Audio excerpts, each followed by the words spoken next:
Bom dia, Domi PVC. Não ia falar isso, né? Parece que é o emissário do caos. O Corinthians classifica bonito na quinta-feira. Ninguém me chama na sexta para a gente falar de uma linda classificação. Aí o Corinthians é eliminado, eu apareço. Como é que fica a minha imagem? Emissário do caos. Vou pedir até para depois a Onde é Amanda o trocar o emissário seu em Santos? GT. Onde é o emissário em Santos, Samir? O emissário em Santos fica entre Canal 1 e Canal 2. Aliás, bem reformado, tá bem gostoso ali. Eu só não vou, né? Mas é muito bom. Dizem que é muito bom. O que tem no emissário? Convite para a gente não teve, né? Por Não, isso que a gente só tinha o não, caos. o PVC perguntou o que tem no emissário, tem de tudo hoje lá, né? Pista de skate, dá para jogar aquele basquete street, né? Eu joguei até outro dia lá porque eu sou jogador de basquete, viu? E, enfim, mas tem bastante coisa para criançada brincar lá também, ficou bem legal, ficou bem bonito o emissário em Santos, vocês podem visitar, tá? Quando estiverem em Santos, me avisa que eu pago o café.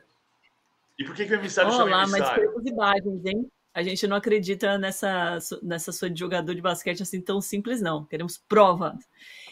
E a gente também quer fazer perguntas aqui para você, Samir. Como é que ficou o bastidor do Corinthians depois dessa eliminação e como isso pesou para a avaliação do trabalho do Ramon Dias? Olha, Domi, eu fiquei amanhã aí já trabalhando nisso, né? Aliás, desde ontem, né? Quando termina o jogo, a gente já quer saber os bastidores. Eu fiquei muito com a impressão que é a parte física, né? Tinha ficado com essa impressão porque, como vocês já estavam comentando aí, o PVC citou bem a questão aí das datas, as trocas. O Corinthians teve que jogar, né, com o time titular na quinta-feira, foi um jogo intenso. O Carrilho, né, na zona mista ontem, né? O Hernan estava lá na arena, né? Deve ter ouvido ele falar isso, que sentiu bastante, que está sentindo muita sequência, né? O Corinthians contratou muitos jogadores em competições que, né, a gente sabe, Liga Americana, na Arábia, enfim, o calendário mais tranquilo e competições que não exigem tanto. Mas, né, apurando dentro do Corinthians agora com informação, tem gente insatisfeita com o Ramon, no sentido de, por exemplo, eu vi uma frase poucos minutos antes de entrar no ar, de que eu perguntei para uma fonte de mensagem que foi só a questão física, né? Porque eu até falei isso, né? Eu fiquei com essa impressão. Aí uma fonte me respondeu, importante, entre os jogadores, tá? Disse, Samir, não, tática zero, né? Assim, tem muita gente também insatisfeita com o Ramon. E tem jogadores, tá? No elenco, aí já, claro que nunca, né? Todos, mas insatisfeitos com o Ramon no sentido do tratamento dele com. Tem jogador brasileiro, claro, né? Acha que ele trata os gringos de uma forma e os brasileiros de outra. Então já tá rolando uma ciumeira, Odomi, nesse sentido, tá? E eu até não ia citar, mas não é esse jogador, claro, mas o Fagner ontem, por exemplo, o que me contaram é que ele não gostou nada, né, além de ser reserva do Mateuzinho, ver o Ramon Dias colocar o Giovani lá na posição dele e não colocar ele em campo nenhum minuto. Isso também uma fonte me contou que incomodou o Fagner, né? E outros jogadores, né, não Fagner, mas insatisfeitos também com essa relação, que os gringos, né, têm mais oportunidades, os outros não. A gente sabe que o Coronado também é pouco utilizado. Enfim, a situação do Ramon, né, longe de dizer, tá, que ele perdeu o grupo, perdeu o elenco, longe disso, mas que há alguns jogadores insatisfeitos, e aí a gente pode discutir se é normal ou não, porque quem não joga vai ficar insatisfeito, mas há também aqueles que estão ali perto do Augusto, né, tirando sempre o Fabinho Soldado.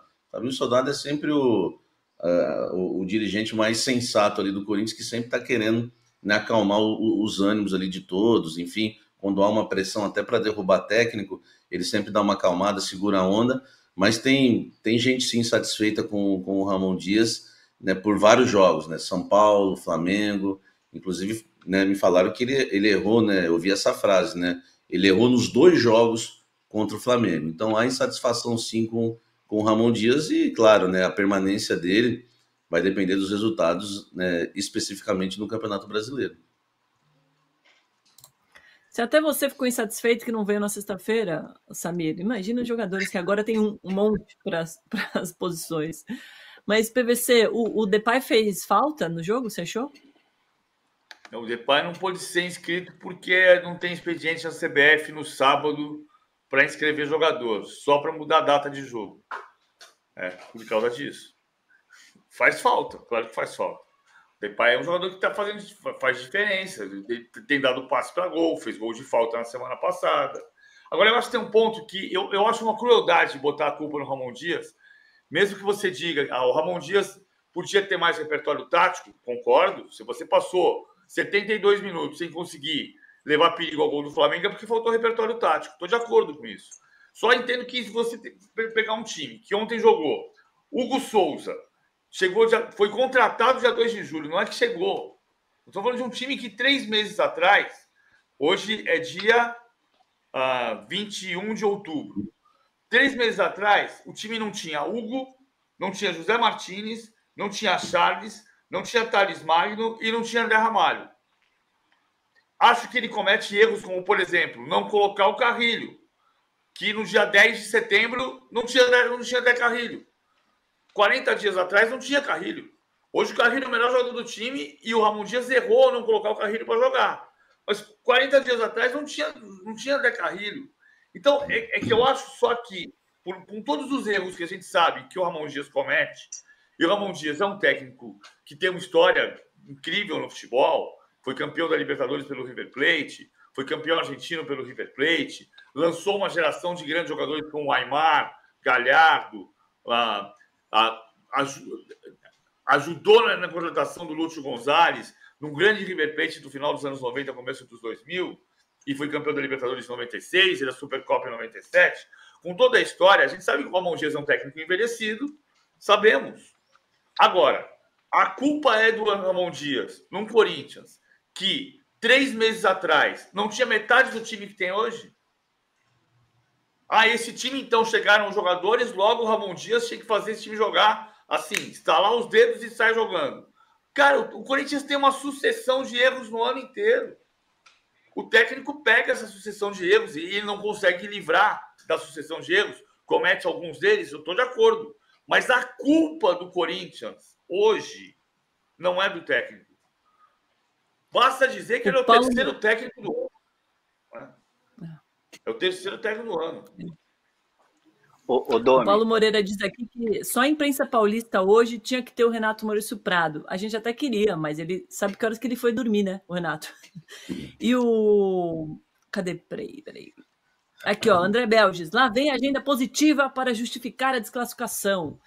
Quero saber sobre isso, Hernan. Como é que estava a agenda positiva para justificar a classificação no vestiário do Corinthians depois do jogo? Posso fazer um parêntese só?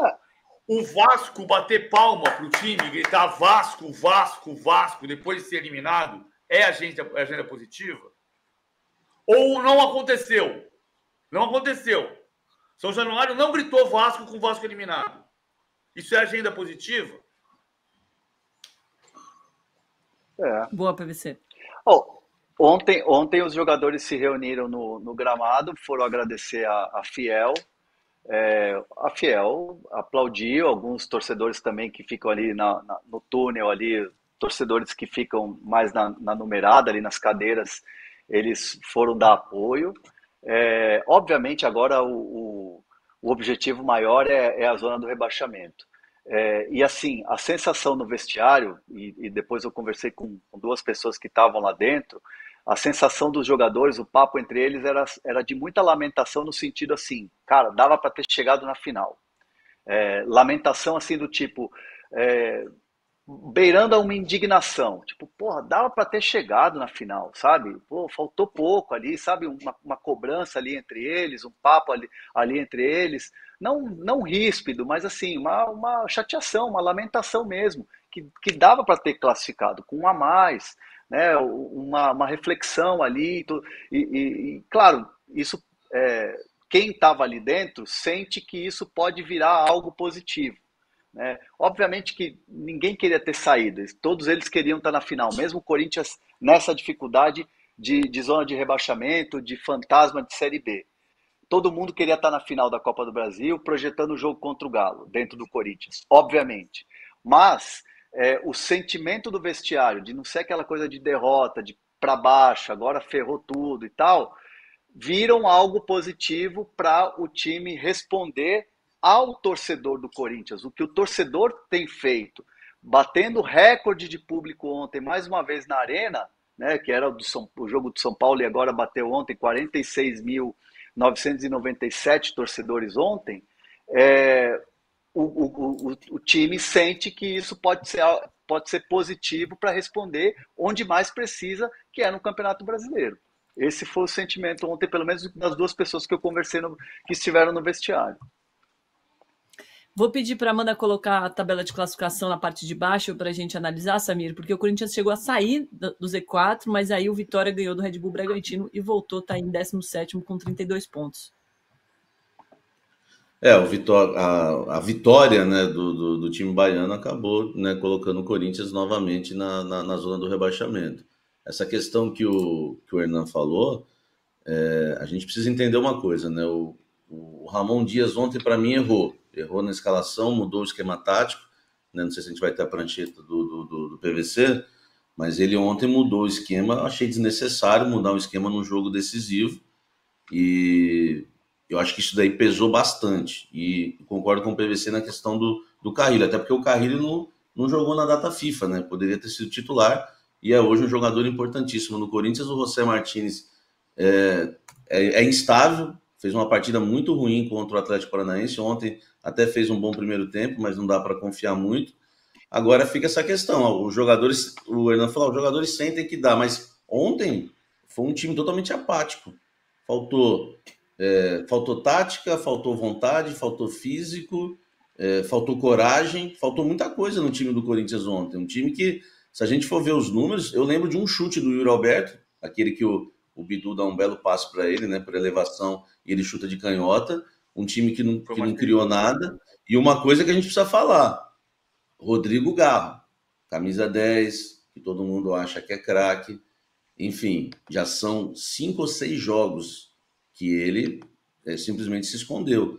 Ontem fez uma partida horrorosa.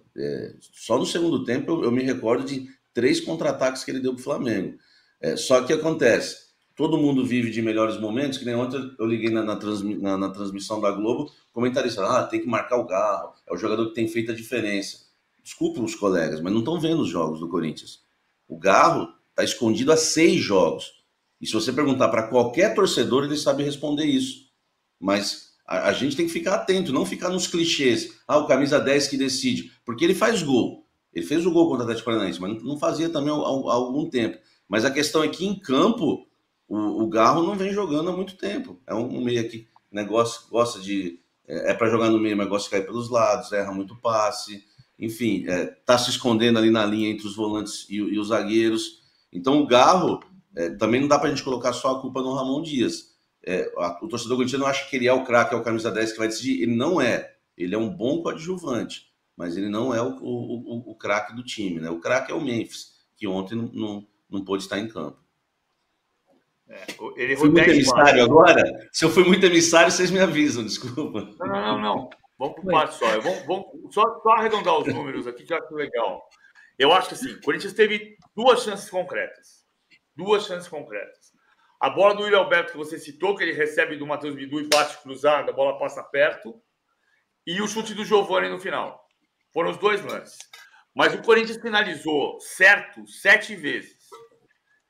2 do Bidu, 2 do Yuri Alberto. A segunda foi aquela que ele entra de pé esquerdo, não tem o pé esquerdo, e bate de bico da mão do Rossi. Não foi uma chance clara. Uma do Carrilho, uma do Charles e a bola do Giovani. 2 do Bidu, 2 do Yuri Alberto, uma do Carrilho, uma do Charles, uma do Giovani. O jogador que mais finalizou foi o Yuri Alberto. 5 vezes. 2 no alvo. Veja que eu separei os lances de perigo. Tá sendo bonzinho. É o comentarista mais bonzinho que existe. Não, porque, eu tô dando os na verdade, foram 2 só. Não, as chances de gol foram 2. Foi a do Yuri Alberto na virada, no voleio, e o Giovani no finalzinho do jogo. Foram as 2 chances. Mas foram 7 finalizações no alvo. O Flamengo não chutou nenhuma no alvo. Nenhuma no alvo. O Flamengo jogou correto porque teve um homem a menos, fechou. O Gerson foi um monstro, foi o melhor jogador em campo, na minha opinião. O Flamengo mereceu a classificação. Mas o Flamengo não chutou uma bola no alvo. O Corinthians chutou 7 vezes no alvo, 2 com perigo. Uma que não foi nem no alvo, né? Que foi a do Yuri Alberto, que foi a virada, que não foi no alvo, mas ele chutou 2 no alvo e 5 ao todo. O Garro foi o jogador que mais acertou passe no Corinthians, mas foi o que mais errou passe no jogo. Ele errou 10 passes. É muita coisa. Então, por isso que ele armou o contra-ataque do Flamengo. Não jogou bem, não jogou como deveria jogar. Quem jogou o que deveria jogar foi o Gerson. O Ramon Dias, só para arredondar o que eu estava falando agora há pouco, eu acho que ele errou. Eu só acho que a culpa do Corinthians esse ano não é do Ramon Dias. Sim, não, também a culpa do Corinthians esse ano é de um time que foi se montando e remontando, desmontando e remontando, desmontando e remontando, chegou em outubro e não está montado. E não é pelo Ramon Dias, é porque chegaram 14 jogadores de julho para cá. Sim, tanto que, tanto que se não contrata na data FIFA já tinha caído. Essa é a verdade. Exatamente. Os reforços foram super importantes. A gente comentava aqui no de primeira, né? O Corinthians cai ou não cai? A gente sempre comentou, não, o que vai definir a data FIFA, não, desculpa, a janela, né? O que vai definir é a janela. E o Corinthians na janela trouxe André Ramalho, Carrilho, José Martins, Memphis Depay, enfim, se não tivesse contratado bem nessa janela, já tinha caído, com certeza.